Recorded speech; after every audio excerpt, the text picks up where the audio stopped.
মাননীয় প্রধানমন্ত্রীর থেকে জানতে চাই যে ফ্যামিলি কার্ড, কৃষক কার্ড, কৃষি কার্ড, হেলথ কার্ড যে ধরনের কর্মসূচিগুলো গ্রহণ করা হয়েছে তার ইতিবাচক কিছু দিক রয়েছে। জানার বিষয় হলো যে ঠিক কতজন ব্যক্তিকে বা পরিবারকে এই কার্ডগুলোর আওতায় নিয়ে আসা হবে, তাতে কতটুকু বাজেট বরাদ্দ করা হবে এবং সেই বাজেট বরাদ্দ সমন্বয় করতে গিয়ে মূল্যস্ফীতি, মুদ্রাস্ফীতির মতো পরিবেশ পরিস্থিতি তৈরি হওয়ার মতো পরিস্থিতি তৈরি হয়, সেটার ব্যাপারে সরকারের পরিকল্পনা কি? আপনার মাধ্যমে মাননীয় প্রধানমন্ত্রীর কাছে সে ব্যাপারে জানতে চাই। মাননীয় প্রধানমন্ত্রী। ধন্যবাদ মাননীয় সংসদ সদস্য।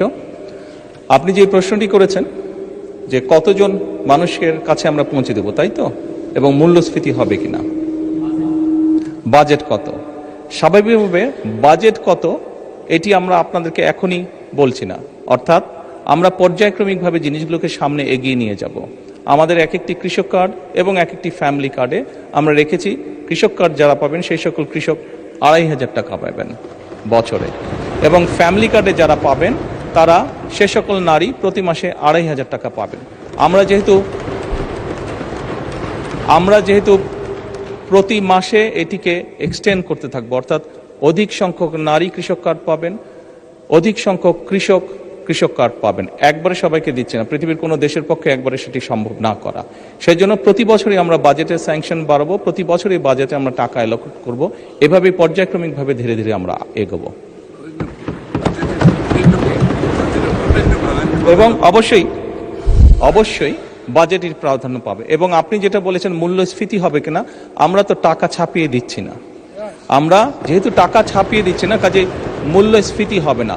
বরং আমরা মনে করি এই টাকাগুলো যখন মার্কেটে যাবে, যারা কৃষক কার্ড পাচ্ছেন সেই সকল কৃষক, যারা প্রান্তিক পর্যায়ে নারীরা যারা পাচ্ছেন টাকা, নিশ্চয়ই তারা সিঙ্গাপুর বা বিভিন্ন দেশে টাকা পাচার করবেন না। সেই টাকা লোকাল অর্থনীতি দিয়ে তারা খরচ করবেন, এবং একজন নারী স্বাভাবিকভাবে সেটি তার সন্তানের লেখাপড়ার পিছে খরচ করবেন, অথবা সেটি তার সন্তান বা পরিবারকে একটু ভালো খাবারের ব্যবস্থা করবেন, অথবা তিনি লোকালি কোনো ছোট ব্যবসা প্রতিষ্ঠান গড়ে তুলবেন।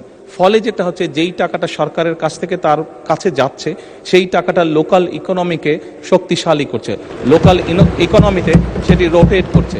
যেমন একজন নারী যখন সেই টাকাটি পাবেন, উনি যদি একটি মুদির দোকানে গিয়ে সদাই করেন, এরকম ওনার আশেপাশে যারা সেটি পাবেন, আরও যে সকল পরিবার, আরও যে সকল নারী পাবেন, তারা সকলে যখন ওই মুদির দোকানে যাবেন, স্বাভাবিক সেই মুদির দোকানের সেল বাড়বে। সেই মুদির দোকানে যখন একজন কর্মচারী যদি এখন থেকে থাকে, 1 মাস পরে বা 2 মাস বা 3 মাস পরে সেই মুদির দোকান মালিক দেখবে যে আমার একজন কর্মচারী দিয়ে হচ্ছে না, তখন সে আরেকজন কর্মচারী নিয়োগ করবে।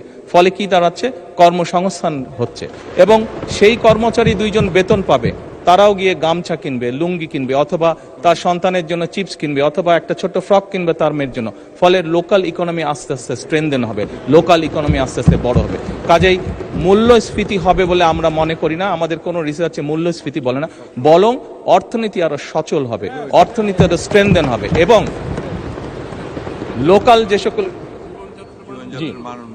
লোকাল যে সকল ইন্ডাস্ট্রি আছে, বাংলাদেশের শতকরা 70 থেকে 80% মানুষ যে সকল প্রোডাক্ট কনজিউম করে সেগুলো লোকাল ইন্ডাস্ট্রি প্রোডাক্ট কনজিউম করে।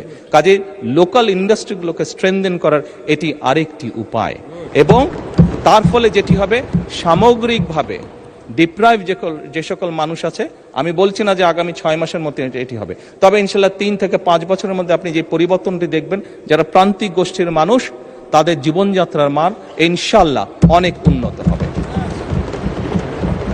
ধন্যবাদ মাননীয় স্পিকার। ধন্যবাদ মাননীয় প্রধানমন্ত্রী।